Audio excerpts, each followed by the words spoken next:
Magandang araw po mga ka-Cordillera. Heto na naman po tayo sa Negosyong Cordy. Ako po si Kleng at ito po si Manang Lucy. Ngayong araw po na to, ang ating i-feature ay ang sikat na When in Baguio app. At kasama po natin ngayong araw si Clifford at saka si Joyce. Sila po yung magkukwento sa atin paano nagkaroon ng When in Baguio app. Start, ma'am. Yeah. Balikan nga natin yung simula ng inyong negosyong When in Baguio app, ano? So, ano nga ba yung naging inspirasyon nyo? What inspired you to come up with this app? May gap ba noon? May problema ba kayong gustong solusyonan nung araw at the time you started the app? Yes po, ma'am. Actually, nung bago ng pandemic muna, may mga kaibigan na tayo na vendors, money vendor, taho vendor, orange vendor. Sila mga kasama ko pagkatapos ng mag-jogging. Kasi bumibili ako sa kanila. And then, nagkaroon ng pandemic, nagkaroon ng lockdown, nawalan sila ng pangkabuhayan. So, yun nga ma'am, naisipan ko na kailangan nila ng livelihood para tuloy-tuloy pa din yung kwan nila, yung Kumikita sila. Kumikita po sila. So, doon na nag-start yung When in Baguio app. So, nag-team up kami ni Maui. Siya usually yung spokesperson. Ako sa back-end. Siya usually nakipag-transaction sa mga merchant, sa mga may-ari ng mga businesses. Ako dyan lang sa tabi. Nagko-code lang. So, IT yung background niya yes talaga. po, ma'am. And Maui is? Maui, To give you an idea, ma'am, dalawa silang founder ng When in Baguio talaga. Oo. And Maui, lately lang, ma'am, nagkaroon na siya ng, sinamahan niya na yung wife niya sa abroad. That's why turn over na niya sa amin yung, so, siya they started together. They started together, ma'am. So, ano naman ang background ni Maui? He's a pharmacist, ma'am. He's a pharmacist. Alayo. Pero yung parang marketing side siya yung nag-handle. Yes. marketing side. Parang siya yung, ano na yung Siyang developer, brain of the Tapos si Maui yung muscle of the app. Parang ganun. Siya yung... Anong year siya actually na-establish, kumbaga, naging available for use? Yung app. Yung app niyo. Nung nung July 8, 2020. Oh, di ba? Doon na yung pandemic. As in height ng pandemic, yes. So, but prior to that, you were toying with the idea already?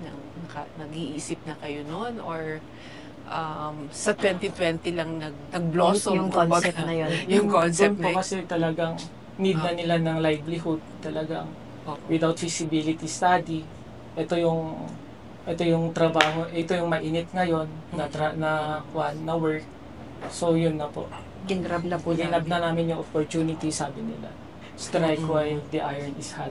Oo. Anong niyo, initial investment? O, di ba? Financial Ano yung initial nyo doon? Investment, actually, para lang ang mindset ko talaga, para lang magkaroon ng livelihood sila. Makatulong. Regardless kung may earning ito or wala, yun lang talaga. Para parang it's more about helping talaga. Opo, yun talaga Not yung necessarily to make money. Yes, so it wasn't set out to be a business.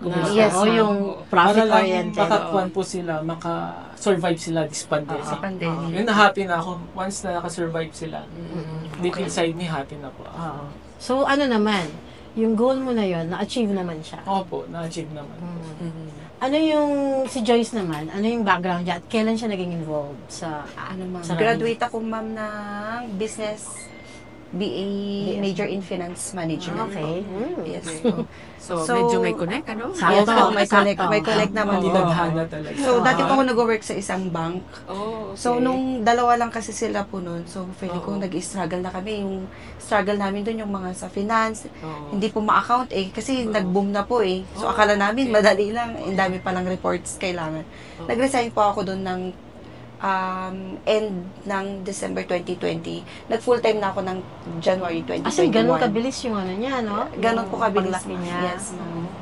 So, doon na po ako nag-start, ma'am. So, na-involved ka na starting that time? Na Yes po. 2020, end of 2020. Ano naman po kami, nasa isang bahay na lang kami, so Mas Baka madali na lang po. nagka-developan, di ba? Hindi naman po. Were you a couple? I mean, you were married already at Yes. that time? Yes. Okay. Ay, Ano hindi pa. ma'am, not yet. Boyfriend Because pa lang. we're married last January, March 2021. Oo, di ba? Opo. Okay. So, that's kaya good. sabi niya tinadhana kasi eventually naging sila. Yes. Kaya po, pala, got oo. married. Pero ano lang well, the fact that there's a need at that time for, like, delivery services, ano sa tingin niyo? Kasi marami ring delivery services. Yes, ma'am. eh. Yung mga ano sabi nga, yung mobile numbers lang, wala silang app, yun lang. Yo po. Oo. Pero sa tingin niyo, ano yung anong factor yung nakapag-contribute na naging ganun kalakas yung pagtangkilik nung app ninyo? In terms of merchant side, sa business side, mas maliit yung commission namin. Mm. 20% siya.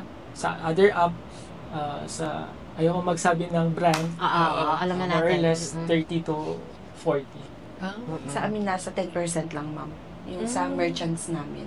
At saka meron kaming mga merchants talaga na exclusively sa amin lang.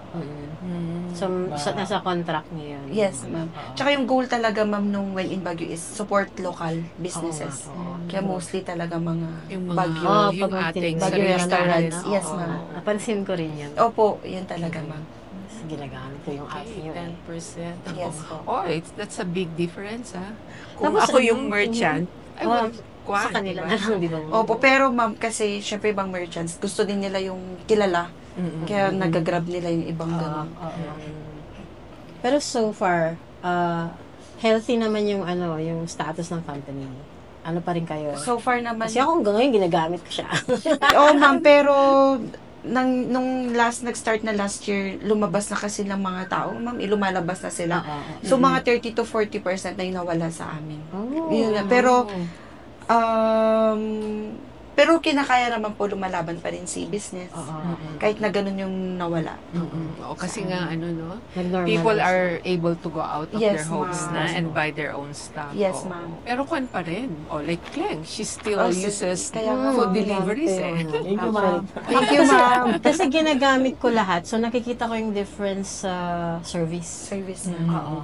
Wala pa akong naging problem Oh. sa inyo in fairness. Not because we're facing each other, no? Yes, Pero wala akong nakita pang issue sa Buti mga naman, orders. ma'am.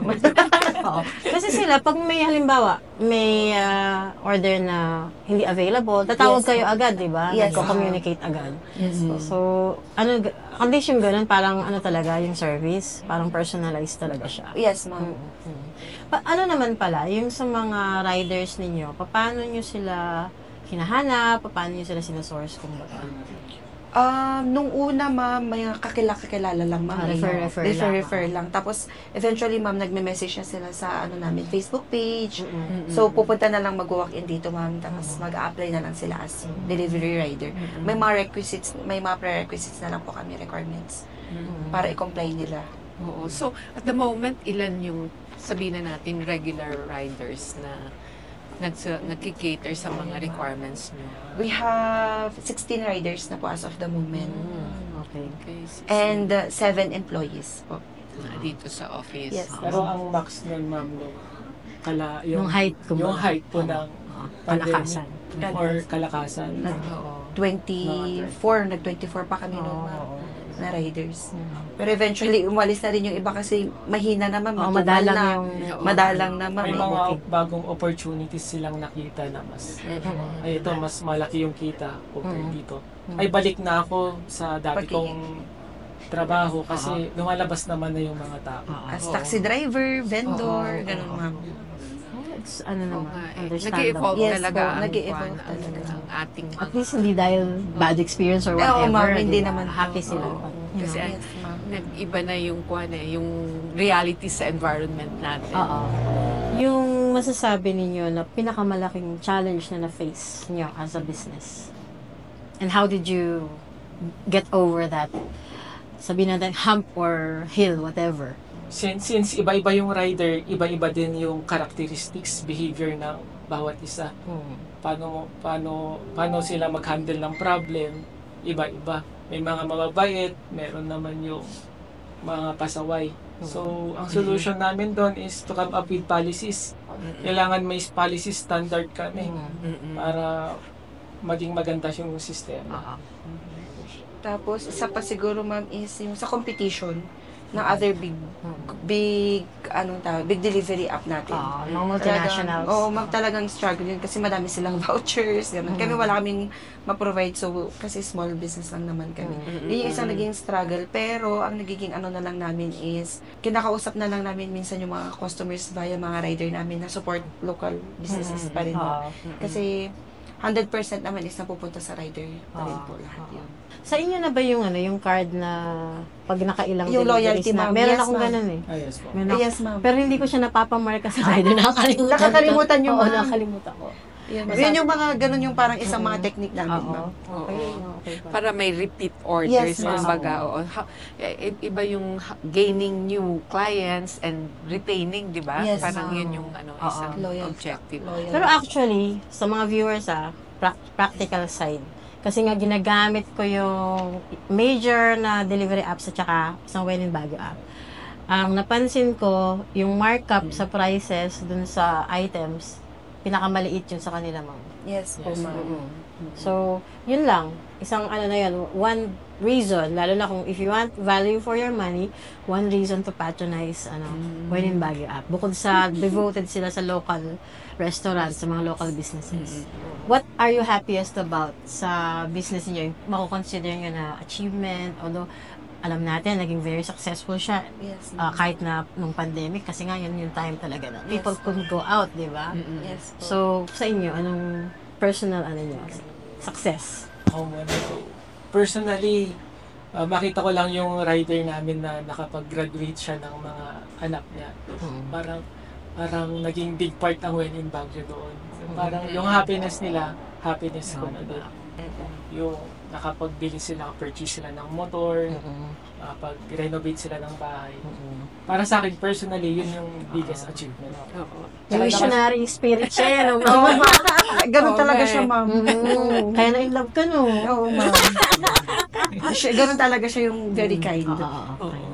Tsaka may concern for others talaga. Hindi Yes, yung ma'am. purely profit Oo. oriented. Mas iniisip niya actually, ma'am, yung mga riders, employees, kaysa sa siya. Sarili niya. Buti na lang, Sarili niya, binabalance mo naman. Oo, ma'am. Binabalance ko naman. Kaya yung practical side. Kasi kung lahat ibigay, wala na tayong, baka hindi na tayo baka hindi makakapag- tumagal, Oo. hindi tatagal yung Hindi tatagal. Kailangan how do you sustain it as you well, have to ano? sustain Oo. the Yes, business ma'am. din kasi. Talagang So, balance. anong masasabi nyo na siguro differentiator ng app ninyo bukod sa yung local business? Ano pang masasabi nyo na what makes it different from the big ones or other Other apps. delivery apps? Siguro, ma'am, ang masasabi ko is yung mga people behind that, talagang gusto nila yung mga work nila. Tapos, alam nila na, feeling nila talaga si When in Baguio yung magpo-provide sa kanila ng needs nila kahit papaano. Yun po. Tapos sa merchant naman namin, yun, dahil maliit lang yung commission namin, okay naman sa kanila po, kaya okay naman yung partnership namin sa kanila. Suportahan. No? Suportahan talaga. Nakakatulong din kami kahit papaano nung COVID talaga sa kanila, ma'am. Yung mga local brands na restaurants natin. Ma'am. Ano naman, like, you've been operational, sabihin na natin, going 6, ano? Kasi 2020, Yes, tapos ma'am. 2025 na ngayon. Sa July. Knowing what you learned already, from the 5 years experience ng negosyo, ano naman ngayon ang gusto nyo makita? Ano yung aspirations nyo for the coming years? Anong nakikita nyo, kung saan nyo dadalhin ang When in Baguio? Or may mga offshoot na ba? May iniisip ba kayong mga other businesses that are somehow parang offshoot ng etong experience nyo from this first venture? Yes po, ma'am. Sana maging malago pa ito. Kasi alam ko may mas malaki pa yung matutulong niya sa community. Kasi gawa ito ng Baguio at lahat ng mga sales niya, part ng sales niya, mapupunta din sa Baguio. Yun yung kanya. Malaki pa ang future plans namin. Magkakaroon kami ng aside from food, sana makuha din namin ang mga parcel like Shopee or Lazada. Mga goods na tangible goods. Mga pasalubongs po, bagyo pasalubongs, ma'am.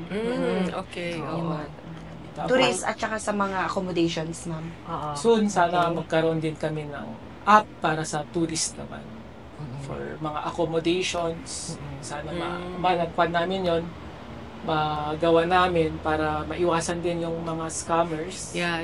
Oo. Totoo yan. Yes, Oo. ma'am. Kasi may side hustle din ako sa sa Airbnb. Airbnb. Oo. So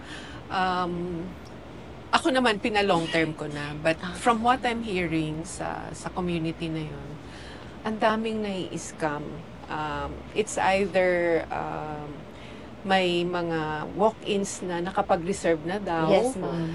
to this unit. Mm. Pero yung pala yung Wala pala talaga. ay iba yung pinagbayaran niya, yung mga ganon Tapos tawag dito, tayo rin dito mga local, mga taga Baguio, malaki rin yung hinihingi ng mga malalaking companies eh.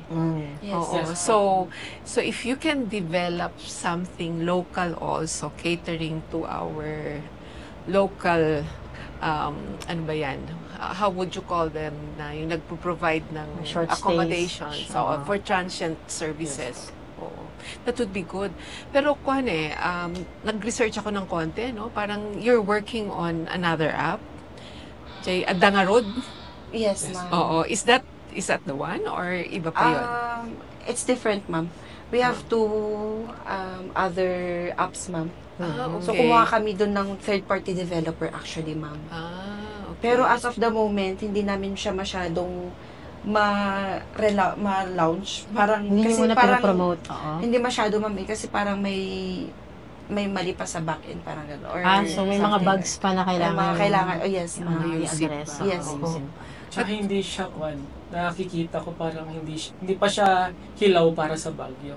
Oo, Like, ma'am. parang Adda is for parang Lalamove. Okay. Parcel siya Mm. from one person to another. Parang hindi pa siya masyadong marketable or tama ba yung third ko? Oo, parang parang So, hindi parang pa siya. in 5 years time, ma'am, yun yung na-invest din namin, ma'am, yung pag-develop ng another apps. Kasi yun yung medyo mas malaki na yung costing nun, ma'am, eh. Pero as of now, nako-hold pa siya, ma'am. Pero yung Adangarod, ma'am, nagagamit naman namin minsan. Yun, for services. Okay. Siguro naman, nung 2020 pa kayo nag-start, tapos naka-experience na kayo ng success, tapos Yes. kahit papano stable naman yung takbo ng company, no? Anong pwede ninyong ibigay na advice or payo sa mga tao na gustong mag-umpisa? Alam mo na, ang hirap maging entrepreneur, di ba? Anong masasabi nyo na sa kanila para wag sila mag-give up sa gusto nilang gawin at kung passionate naman sila, di ba? Yes. Actually, totoo yan. Kami nga personally, may na-experience din na ganyan. Basta sa puso mo lang is yung nakikita ng Panginoon niya na tumutulong ka. God will provide talaga. Magugulat ka na lang. Ay, may pangpasahod na ako, ganito. Ay, may pangpa-Christmas bonus na ako. Yung mga ganon. Pag nasa puso mo na nararamdaman ng Panginoon yan, na talagang giver, good provider ang Panginoon natin. Tapos, additionally, siguro po, kailangan mahal mo yung ginagawa mo, mahal mo yung magiging mga tauhan mo, tsaka dapat alam mo yung ginagawa mo. Yun po. Kasi dapat meron kang goal talaga doon. Eh. May mission, vision kayo kung bakit mo kinreate yung isang job na to or business na to. Hindi dahil para sa kumita, pero kailangan talaga naman natin kumita. Yun naman po talaga. Pero may other reasons dapat behind that. Parang stronger motivation. Mga stronger motivation. Bale, Yes, ma'am. magiging motivation mo dyan yung mga, halimbawa kami, motivation namin yung mga rider, motivation namin yung nasa office. Pag bumagsak po, paano na sila, paano na yung family nila. Yun ang magiging drive mo talaga na, sige, go pa din tayo. Yun. Was there ever a time na you wanted to throw in the towel? Sabi nga, yung gusto mo na mag-give up. Was there ever a time? Oh yes, ma'am. Yes, meron. May times talaga Yeah. Kasi, kasi may time na talaga na yung sahod mo, imbis na sahod mo, imbis na mag-lay off ka, dahil bumababa ang Yeah. sa kanila na lang. We've sacrificed a lot talaga din, ma'am. Para magtuloy-tuloy lang yung business kasi naging part na sila ng family namin. Yun po. So, maya, may kung may chance makausap yung Yung family staff. members ng ng When in Baguio app, Yes. we'll see, I'm sure they'll be happy to show their appreciation sa kanilang employer. Sana, ma'am. Di, wala namang sapilitan, di ba? Outside of Baguio ba, may gusto pa ba kayong reach outside of Baguio, or when in Baguio is just for Baguio? Ano ba yun? Actually, ma'am, Oo. may nagko-contact na Oo. may nag-contact May sa nag-contact. akin personally. Sabi ko, medyo mahirap kasi Oo. parang mag-start ka ulit sa start ulit from scratch. Oo. And then, hindi basta-basta kasi ang pagkuha ng app. Kung technical side, may server kang i-maintain, monthly, medyo expensive, mga OTP, kasi binabayaran yung service na yon. Yung mga maps, binabayaran din yon. Eh, hindi talaga basta-basta. Yung maps na within yung app mo, tapos gumagamit ng map doon, may bayad po. So, Oo. may May nag-inquire na cost ma'am na yun, parang oo. gusto niyang magkaroon ng sa other place. Parang sa Pangasinan, gusto niya magkaroon ng gano'n.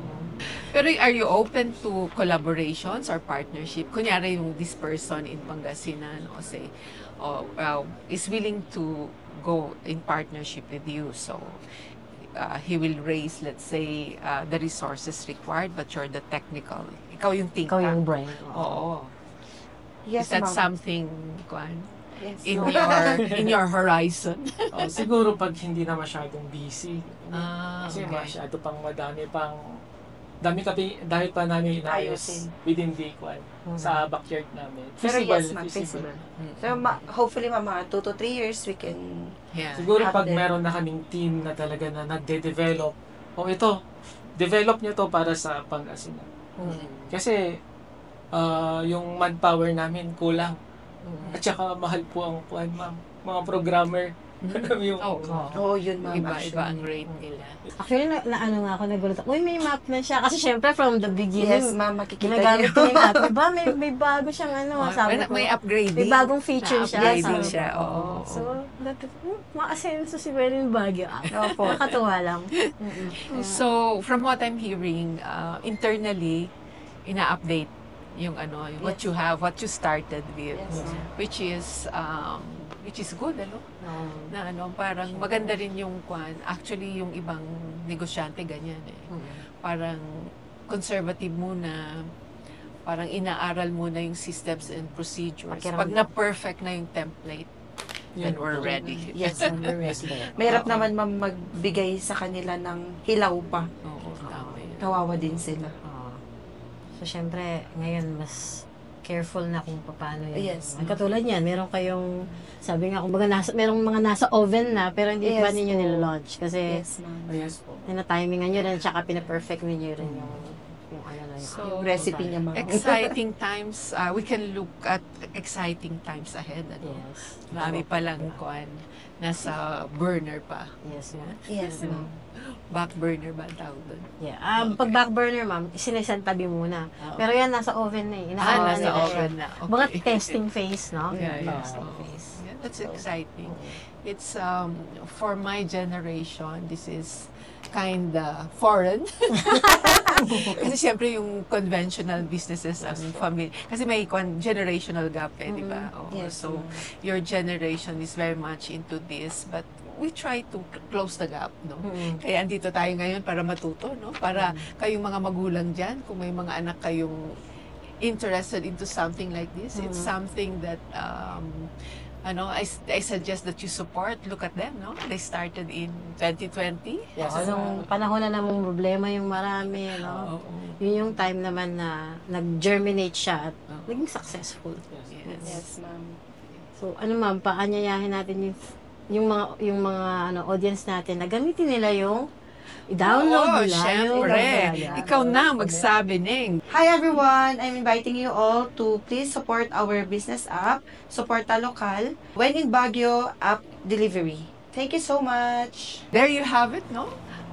Locally, marami na tayong yung mga homegrown brands ng delivery apps, no? So, I haven't been able to use this. Hindi ako ganun ka-dependent because I home cook. But it's good that my partner here had experienced their service and kami ho'y nire-recommend na rin. Kung may mga needs kayo for food deliveries, tangkilikin po yung sariling atin. So with that, sa susunod po, Negosyong Cordy, thank you very much, Clifford and Joyce. Thank you so much, Thank you. ma'am. thank you.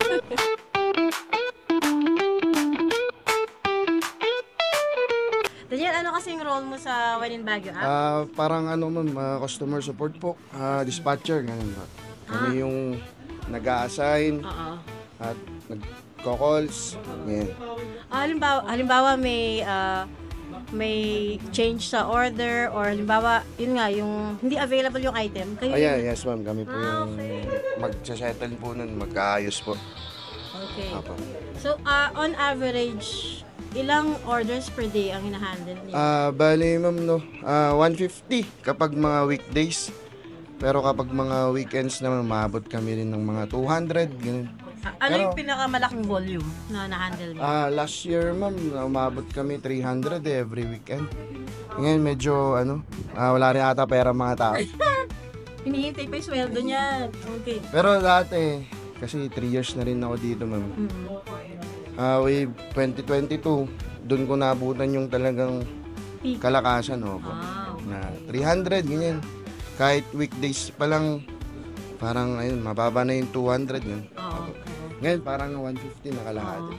Anong pinaka-enjoy mo na part ng, I'm assuming na-enjoy mo yung work mo dito. Anong pinaka-enjoy na part ng work sa When in Baguio?